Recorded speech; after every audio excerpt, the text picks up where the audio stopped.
Beliau berkata,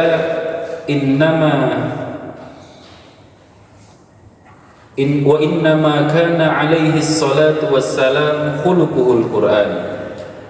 Wa innama dan hanya saja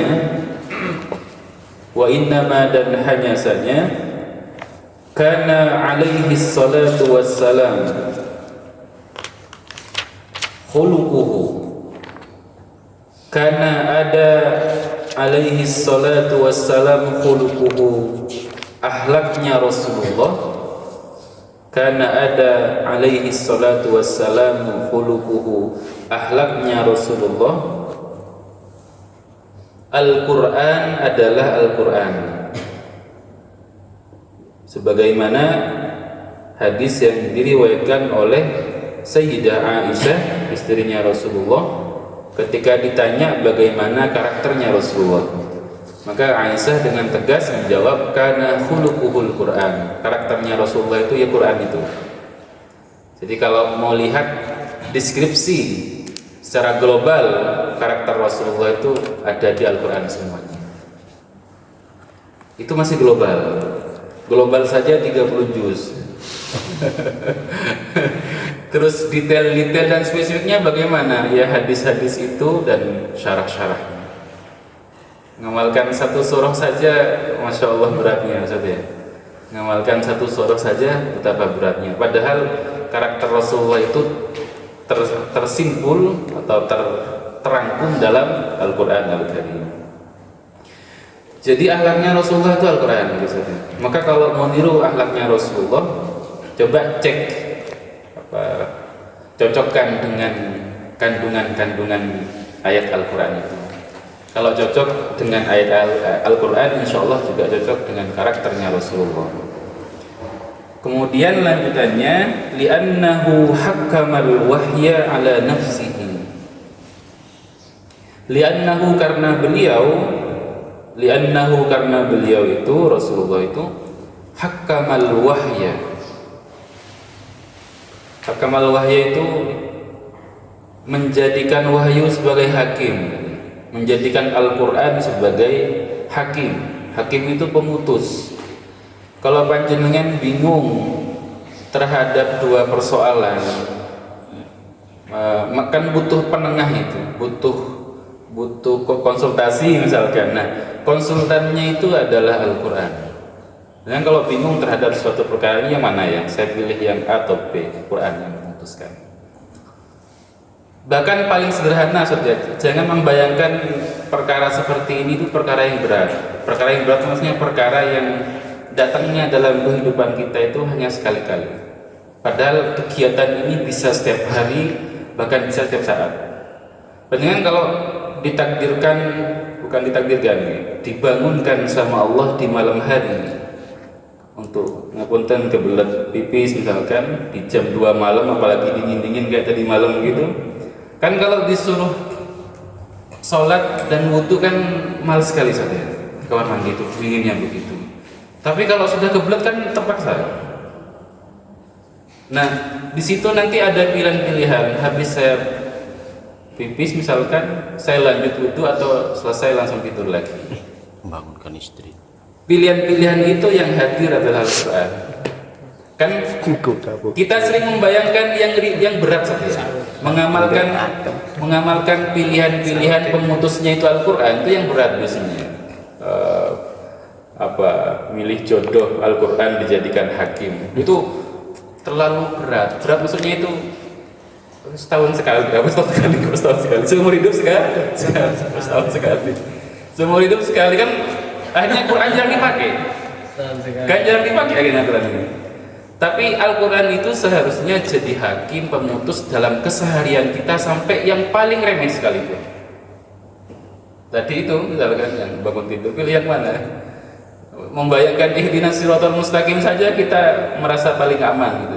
Tidak terlalu urgent kayaknya doa ini. Kenapa? Kita sudah Islam, kita juga alirannya aman, insya Allah tidak yang sesat, tidak ikut golongannya siapa Walid ya. Kan merasa ihdinas siratal mustaqim itu kayak biasa saja, kayak tidak terlalu penting gitu maksudnya. Ya Allah paling kami hidayah, enggak kok, saya sudah aman kok Islam, ya alirannya aman. Padahal ayat ini sebenarnya spesifik dan keseharian kita. Panjenengan kalau buka ini misalkan, buka WA, buka ada story kan, pilih story. Pilih mana story yang ini ustaz yang bagus kayaknya storynya, saya bukain. Oh ini storynya yang rasan-rasan saya bukain. Itu aja sudah masuk doa ihdinas siratal mustaqim. Buka YouTube misalkan, pilih mana buka YouTube yang lucu-lucu saja atau yang ustaz-ustaz yang ceramahnya. Itu aja sudah masuk ihdinas siratal mustaqim. Jadi kita membayangkan kadang terlalu jauh dengan Al-Qur'an, dengan doa-doa itu. Ihdinas siratal mustaqim mau dipakai kalau sudah naudzubillah sudah berada di jalan yang salah. Padahal detail-detail keseharian kita itu butuh tuntunan Al-Qur'an. Itu yang maksud dengan li'annahu hakkamal wahya ala nafsihi. Rasulullah itu menjadikan Al-Quran itu sebagai hakim, pemutus saja, ala nafsi terhadap dirinya, ala nafsi terhadap diri beliau. Hatta soroh fi ilmihi, sehingga soroh jadilah, hatta soroh sehingga jadilah fi ilmihi dalam ilmunya, wa amalihi dan amalnya, fi ilmihi dalam ilmunya, wa amalihi dan prakteknya, ala wafkihi selaras dengan wahyu atau Al-Quran tadi, ala wafkihi selaras dengan Al-Quran, sehingga ilmunya Rasulullah, teori-teorinya Rasulullah, konsep-konsepnya Rasulullah dan prakteknya itu wafkihi, sejalan dengan konsep Al-Quran, selaras itu. Fakana lil wahyi, maka terhadap wahyu itu, fakana lil wahyi maka terhadap Al-Quran atau wahyu, muwafiqon selaras, qailan yang diucapkannya itu ucapannya selaras dengan Al-Quran gitu saja. Mud'inan itu tunduk saja. Mud'inan itu tunduk yang nikmat, maksudnya bukan tunduk terpaksa. Saya tunduk karena penuh kesadaran. Mud'inan, tunduk yang penuh kesadaran. Mulabbiyan yang mulabbiyan itu labbaik Allahumma labbaik. Apa? Saya sambut. Welcome. Jadi jangan dipanggil, jawabannya itu labbaik. Mas ini nggih labbaik. Siap. Jadi kalau bahasa tentara itu siap. Itu labbaik saja. Mulabbiyan itu merespon dengan baik dan cepat, menyambut saja. Itu mulabbiyan. Jadi apapun perintahnya Allah itu jawabannya labbaik, siap. Ini bentar lagi kalimat labbaik ini akan banyak diucapkan karena bulan haji. Bentar lagi. Semoga kita bagian yang ditakdirkan bisa menunaikan ibadah haji bersama keluarga. Amin ya rabbal alamin. Kemudian waqifan inda hukmi, dan menjalankan hukum-hukumnya. Rasulullah itu hukum-hukum yang ada di Al-Quran sudah dijalankan semuanya. Jadi ini yang pertama. Kalau bicara karakter itu, maka indeks karakter itu ukurannya Al-Quran. Dalam Islam betul ya, indeks karakter itu barometernya adalah Al-Quran. Paling sederhana misalkan saya ambil contoh, kan kita kadang menganggap Al-Quran itu ideal banget, yang susah dipakai untuk keseharian kadang, karena kita pahami terlalu mulu-mulu terus tadi, kayak memahami ihdinas siratal mustaqim kan terlalu mulu, sehingga yang keseharian tidak pakai akhirnya. Contoh paling sederhana maksudnya, ada ayat wala tamshi fil ardi maroha. Firman-Nya Allah, jangan berjalan di muka bumi ini dengan congkak dan sombong. Itu karakter ini kalau dipakai saja, jalannya saja sudah berbeda satu saja. Nata cara jalan calon pemimpin itu beda, Mas. Enggak membusungkan dada banget, tapi juga enggak terlalu mundur kayak orang yang tidak pede. Jalannya kemudian speed jalannya itu terukur tadi.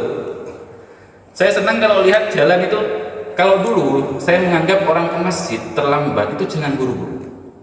Jangan buru-buru yang sampai lari yang tidak terhormat. Kan ada orang lari tidak terhormat, mengurangi kewibawaan ya. Tapi setelah saya lihat prakteknya Gus Bahar, kalau berangkat ngaji jalan itu banter, tapi bukan yang lari, jalan gerakan kakinya itu banter. Setelah ditanya, lu kenapa Gus jenengan kok kalau jalan tuh mesti, kalau jalan sama orang rawan ketinggalan orang itu, jalannya banter tapi tidak lari. Jawabannya adalah wasari'u ila maghfiratin min rabbikum wa jannatin arduha. Wasari'u itu yang banter. Segeralah ila maghfiratin. Kalau menuju ampunan Allah itu jangan santai-santai. Jangan slow gitu ya. Jadi kalau dalam konsep ini slow living itu tidak cocok. dia harus bergegas gitu ya. Seperti orang hampir kayak orang sa'i itu. Jadi jalannya itu agak cepat, apa bahasa Indonesia jalan cepat ya. Tapi tidak termasuk lari, Ada banyak ya. Masya Allah, ya ini benar. Jadi karakter, jadi orang yang begitu kelihatan, ini orang yang produktif, orang yang bersegera, orang yang tidak menunda-nunda.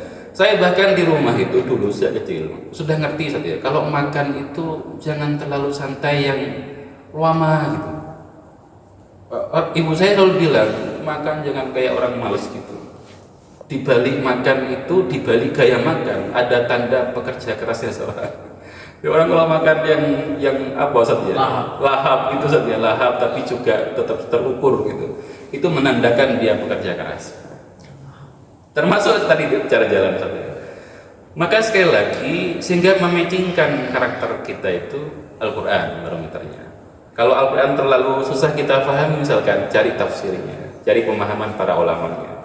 Saya sampai detik ini saat masih ngaji tafsir itu, ngaji ke Lora Ismail Al-Askholi, itu cicitnya Syekhona Khalil, menantunya Kiai Mtul Ahyar. Masih muda, ngaji ke beliau hanya untuk memahami Quran yang lebih ini saja, yang lebih, bahkan beliau itu kalau ngajari tafsir lebih relate dengan kehidupan sehari-hari. Kayak tadi contohnya ihdinas siratal mustaqim, yang sederhana dan simpel dan bisa kita pakai, sehingga Quran itu benar-benar hidup dan praktis, tidak yang ideal banget saja, sehingga mengamalkan Al-Quran kayak sudah jadi kiai banget. Enggak, tiap hari bisa kok kita amalkan yang sederhana-sederhana. Itu yang dimaksud dengan bahwa Rasulullah itu karakternya adalah Al-Quran. Wa hadhil khassatu, dan kekhususan ini, keistimewaan bahwa karakternya Rasulullah itu Al-Quran, kanat adalah min a'zamil adillah, paling dahsyatnya bukti, paling agungnya bukti, ala sidqihi, atas kejujurannya Rasulullah, ala sidqihi, atas kejujurannya Rasulullah, fima ja'a bihi, terhadap apa yang dibawa. Nah, bukti yang paling kuat saja bahwa apa yang dibawa Rasulullah itu valid dan benar, bahwa Rasulullah yang mengamalkan pertama kali semuanya. Isi Al-Quran itu diamalkan oleh Rasulullah pertama kali semuanya.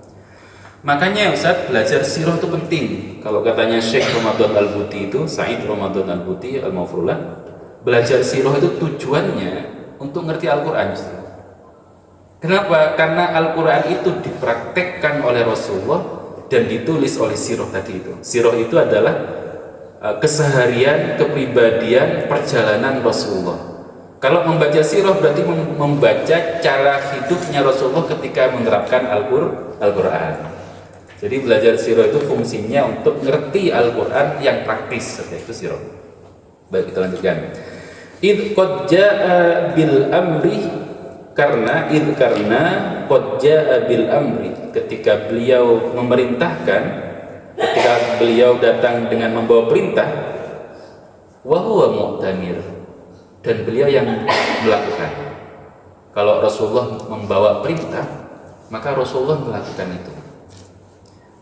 Wa bin nahi, dan ketika membawa larangan, wa bin nahi, dan ketika larangan, wa huwa muntahin, beliau yang meninggalkan dulu. wa bil wa'dhi,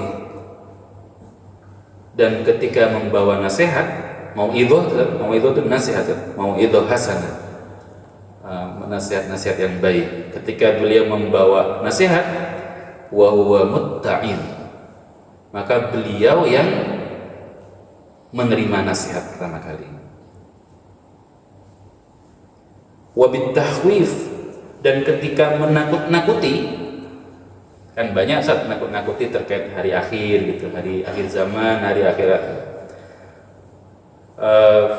Wa huwa awwalul khaifin, beliau adalah orang pertama kali yang merasakan takut.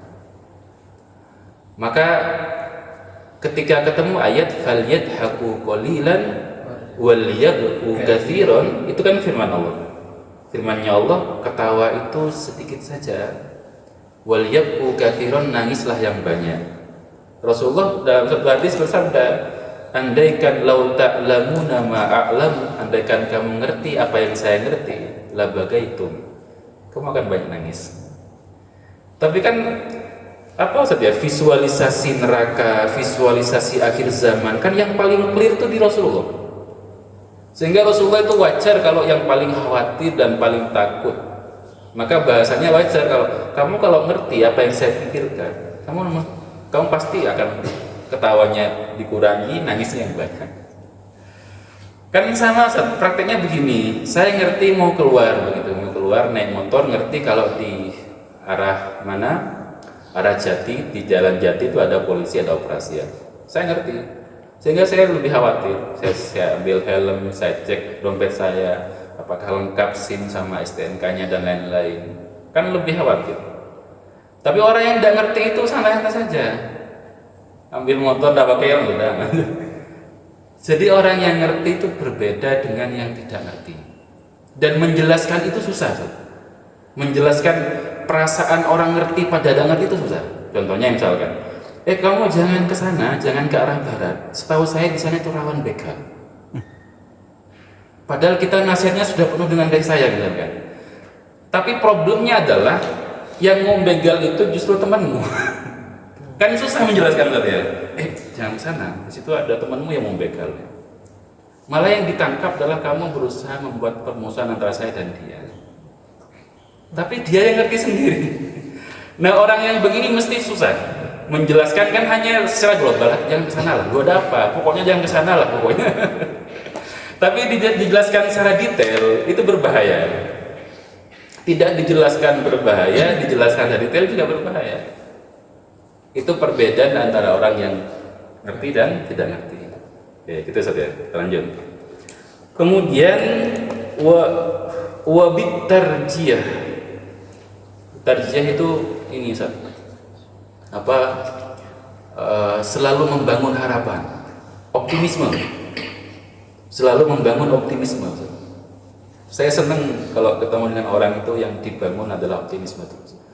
Tidak yang putus asa, yang pesimis. Sudah selesai. Udah Indonesia gelap, enggak, sudah tidak bisa ngapain. Enggak, kok masih ada. Sisa saya masih ada. Saya kalau disuruh isi yang Ramadan anak-anak itu, kalau lihat kalian Indonesia tidak jadi gelap. Kalian bercahaya, insya Allah, sibuk dengan ilmu. Jadi seperti kotak Pandora itu loh, seburuk-buruknya apapun yang keluar dari kotak itu masih ada satu sebenarnya, atau harapan. Nah, Rasulullah itu paling membangun harapannya paling luar biasa. Maka wajar ketika menggali parit menggali parit itu saya ngitung dengan teman saya itu jaraknya itu kurang lebih 5 km. Jaraknya banyak, bayangkan kontur tanahnya kayak apa, batu-batu. Makanya kalau dalam kondisi lapar yang sampai diganjal perutnya, itu mau perang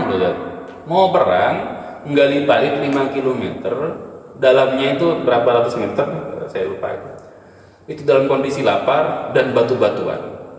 Makanya ketika sahabat itu berusaha menggali itu ketemu batu, tidak usah gali itu, gali kuburan yang lebih kecil gitu. Itu kan lama prosesnya. Dan kalau ketemu batu itu luar biasa susahnya. Nah, Rasulullah ketika melihat para sahabat begitu turun tangan, diambil palunya, dipukulkan ke batu. Ketika kan antara palu ketemu batu kan keluar percikan gitu saja. Bahasa Rasulullah ketika percikan, insya Allah Persia akan Konstantinopel akan kita kuasai. Itu namanya tarjiyah. Dan itu masih lama terjadinya nanti. Kan antara Rasulullah berkata begitu ke ditaklukannya Konstantinopel kan lama. Tapi optimismenya dibangun di saat itu, visionernya dibangun. Itu namanya wat tarjiyah. Dan ini Al-Quran, saya sekali lagi bahwa karakternya Rasulullah Al-Quran. Coba lihat saja. Saya kalau lihat ayat ini apa saja terharu sekali. Allah berfirman, "Qul ya ibadi, wahai hambaku, qul ya ibadiyalladzina asrafu, wahai hambaku yang asrafu itu orang yang musrif, tapi pakai sin, bukan pakai shin." Musrif itu orang yang banyak melampaui batas saja, banyak melakukan kemaksiatan. Coba panjenengan bayangkan secara feel saja, saya rasa orang yang banyak melanggar maksiatnya pada Allah itu, banyak ngomong sama Allah, masih dipanggil ya ibadi, wahai hambaku, masih diakuisisi itu kan? La taqnatu mir rahmatillah. Jangan berputus asa dari rahmatnya Allah. Innahu la yai'asu mir rauhillah illal qaumul kafir. Karena yang mudah berputus asa itu hanya orang kafir. Coba jangan bayangkan ayat ini. Hidup itu optimis terus. Kenapa? Karena yang berhak pesimis itu hanya orang kafir. Orang mukmin tidak boleh. Kenapa? Karena yang kalau bahasa film India triliun saja. All is well. Jadi panjenengan ketemu apapun, oh enggak, insya Allah mungkin besok sudah baik lah insya Allah. Besok ternyata masih pancet, oh mungkin besok lagi. Oh ini nikmat dan saya ngamalkan ini sejak dulu. Ada orang yang bilang itu kalau jadi sejuli kayaknya berhenti berdoa. Enggak, saya bilang hari ini enggak, mungkin besok, saya bilang. Oh besok enggak, mungkin besoknya lagi. Enggak ada kamu putus asa. Ini yang dimaksud dengan bahwa Rasulullah itu membangun optimismenya luar biasa. Wala tayasu itu kan kalau Jawa kan agak tidak enak saja. Maksudnya itu mungkin kalau dicocok logi dengan bahasa Jawa, orang yang mudah putus asa itu ya kayak begitu gitu. Wala tayasu. Tidak bermanfaat hanya orang yang mudah putus asa, mudah pesimis. Di saat seluruh Indonesia bilang Indonesia gelap, kabur aja. Enggak, bagi saya selama majelis ilmu ada, selama ilmu terus dikaji, di situ ada cahaya. Enggak mungkin gelap semua. Itu saja ya, kita lanjutkan. Wa huwa sa'iqu dabbatir rajim. Wa huwa dan beliau sa'iqu dabbatir rajim adalah pengendali saja kendaraan optimisme. Beliau yang memimpin saja, yang memimpin sikap-sikap optimisme itu saja. Insyaallah. Wa haqiqatu dzalika kullihi. Dan hakikat intinya semua itu adalah ja'alahu syari'atan munazzalata alaih. Beliau menjadikan syariat itu, syariat Islam, hujjatan hakimatan alaih. Hujjatan sebagai dalil. Dalil itu pedoman saja. Panjenengan bersikap itu pedomannya Al-Quran. Hakimatan alaih, pemutus, hakim. Jadi Al-Quran itu jadi hakim. Ngajar bingung ini gimana yang terbaik ya? Quran, rujuknya ke Al-Quran. Tapi jangan keterjemahan saja. Nanti khawatir tersesat tadi itu. Harus nanya juga.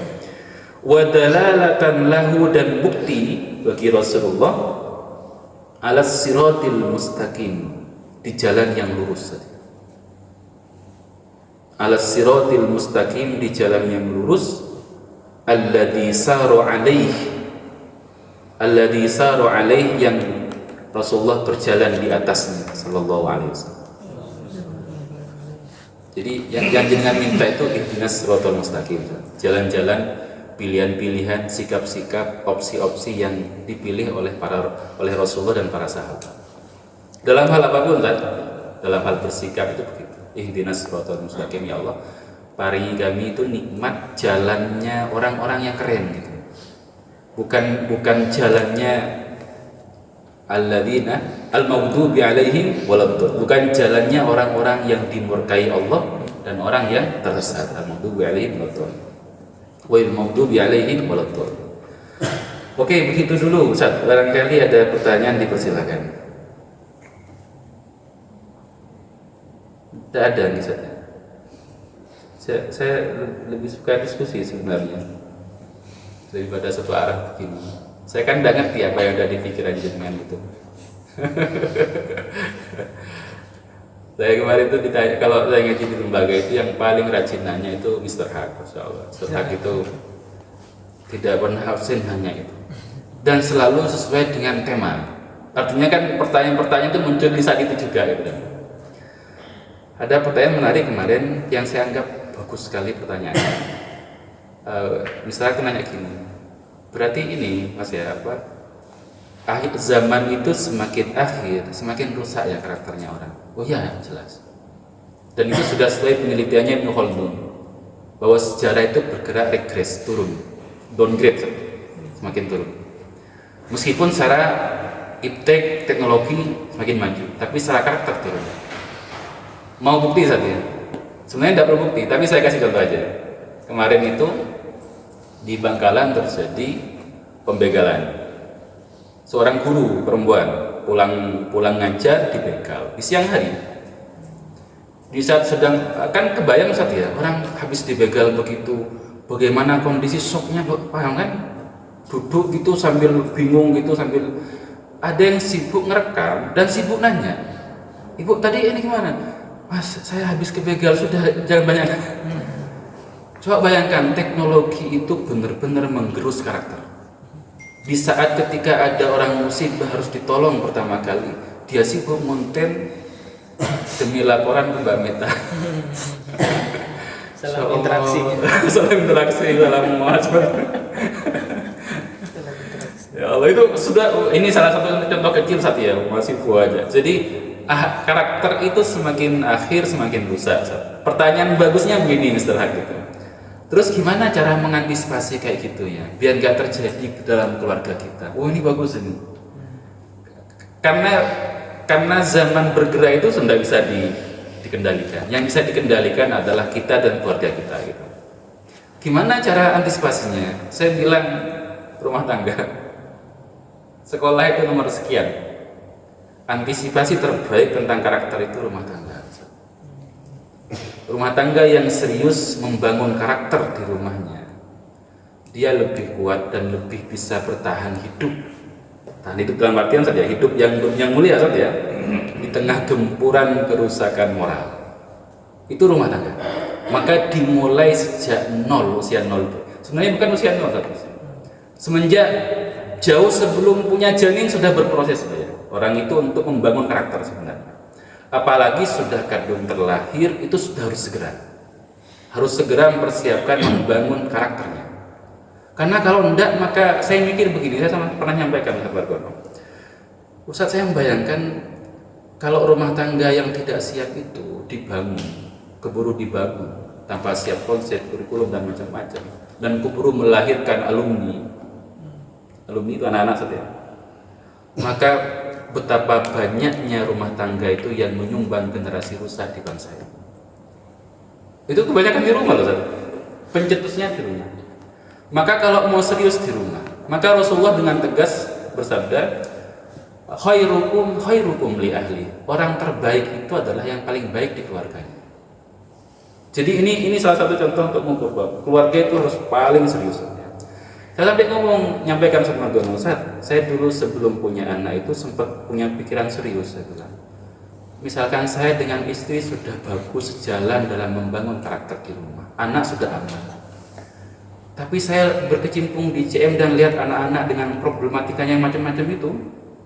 Yang anak 2 tahun di CM orang Jakarta sudah fasih misu-misu begitu. Transformasi karakter yang rusak banyak terjadi loh deh. Saya kok takut, gimana Ustaz ya? Tidak disekolahkan itu juga problem membangun sosialisnya dia. Tapi kalau sekolah saya tidak pasrah, gimana? Jawabannya saya setuju Ustaz. Oh ini saat di rumah yang harus dibangun karakternya. Pondasinya harus selesai di rumah. Ketika dia sudah pondasi selesai, maka dia keluar lebih tatak, insya Allah. Lebih imun, karakternya lebih kuat saja, sehingga tidak mudah terkontaminasi. Sehingga saya mikir setelah itu, masya Allah ya, saya membayangkan gimana ya peran KUA, peran ini dalam memastikan bahwa orang yang mau nikah ini sudah siap segalanya.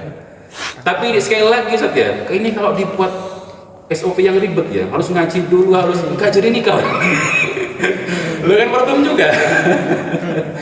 Orang nikah saja itu sudah luar biasa sekarang. Makanya ketika ada orang ribet persoalan pernikahan, saya bilang beberapa bulan yang lalu itu, jangan bikin ribet pernikahan, karena lawannya pernikahan itu dalam kurung zina itu jauh lebih mudah sekarang. Orang yang memperribet pernikahan gara-gara adat istiadat harus begini, terus gak jadi nikah sambil mendukung setan dan menyumbang besar kerusakan. Tapi di sisi yang lain kan begitu saja. Di sisi yang lain kalau tidak siap bekalnya, itu rusak sekali, dan rusak beneran. Ini saya agak serius mikirnya sudah lama sebenarnya, bahwa rumah tangga itu harus dibangun dengan serius secara pemikiran, secara konsep dan lain-lain. Meskipun kesehariannya ya harus bahagia, tapi pikiran-pikirannya harus serius, sehingga nanti anak-anak yang terlahir di situ itu menjadi generasi terbaik. Dan Islam itu dibangun di situ. Pertama itu di rumah tangga, nomor 2 itu di sekolah. Kalau sudah sekolah nunggu SMP, apalagi SMP, sudah sebenarnya tidak ada kata terlambat saja. Cuman secara psikologis sudah berat. Ada satu diskusi saja di kitab itu. Ini diajarkan di SMP, di Akhlak Lil Banin. Bapak bawa anak kecilnya ke kebun. Setelah itu si anak lihat ada pohon bengkok satu. Si anak bilang, "Pak, itu pohon bengkok, ayo kita luruskan. Yang lain lurus, ini kok bengkok sendiri, kita luruskan."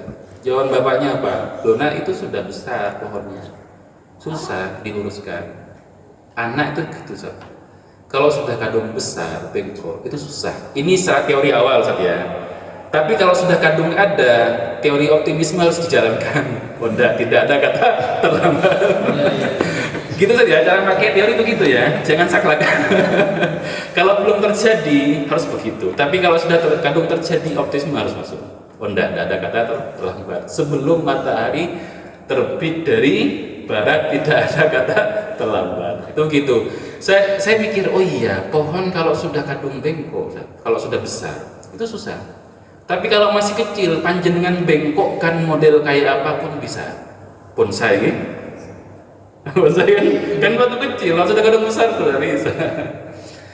Itu gitu saat. Makanya orang kalau baru lahiran itu diantara doanya itu adalah ambatallahu nabatan hasanah. Saya suka mendeskripsikan anak dan siswa itu dengan tanaman.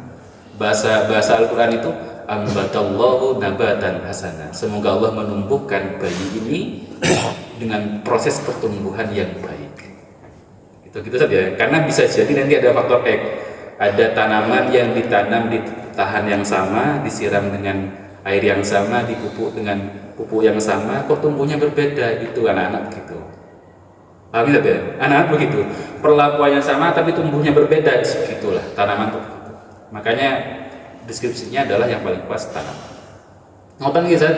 Cukup nggih, insyaallah. Atau nanti ke depan ngajinya 10 menit saja gitu ya. 10 menit saya itu diskusi gitu. Iya. Pertanyaan dulu, Ustaz. Oh iya, dulu. Sebenarnya itu bukan tidak ingin bertanya ya, tapi ini lebih cenderung memikirkan sendiri jawabannya. Kalau saya mandiri itu. Termasuk yang sedang saya pikirkan kali ini adalah kenapa kita tidak kalau di hadis dijelaskan bahwasanya karena hulukur anak, tapi ketika kita mohon maaf mungkin menjalankan BLP ya, itu pasti kiblatnya adalah barat. Kalau di barat karakter itu ada 8. Kalau di sini nggak apa-apa 7 dulu. Misalnya itu yang terjadi. Kemudian yang berikutnya kalau kita lihat, kalau pemahaman saya kan kebanyakan karakter di Quran itu kalau yang saya tahu itu kan misalnya qaulu rabbuna Allahu tsumastaqamu ya pokoknya Tuhannya Allah kemudian istiqomah, jangan takut, jangan apa? Jangan khawatir ya. Kemudian kalau dihubungkan dengan apa? Anak kan, fase-fase anak misalnya laibun walahun wazinatun watakatsur dan seterusnya itu apa namanya? Itu tadi sempat terpikir oleh apa? Oleh saya. Terus kemudian kenapa kita tidak pernah mengkomparasikan itu di dalam apa? Mungkin di ICM ini begitu saja. Ya. Itu saja mungkin. Terima kasih. Baik, bagus pertanyaannya. BLP itu karakter kan ya yang dibangun. Tapi detail-detailnya kan 7 ya, ada 8 tapi masih boleh 7. Kalau saya gini kalau saya yang paling leluasa untuk mengeksplorasi itu panjenengan sebagai guru.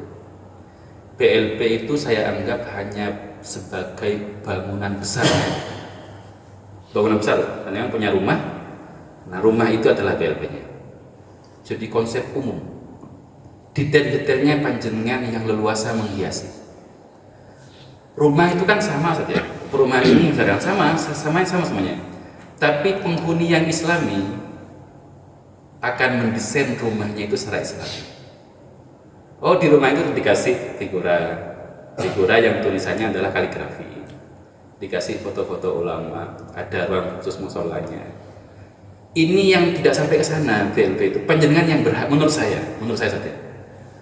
Nanti mohon diluruskan kalau salah. Panjenengan eksplorasi lah, yang tidak keluar dari rumah tadi itu, tetap ada di rumah BLP, tapi jenengan kreasikan rumah itu dihiasi seislami mungkin.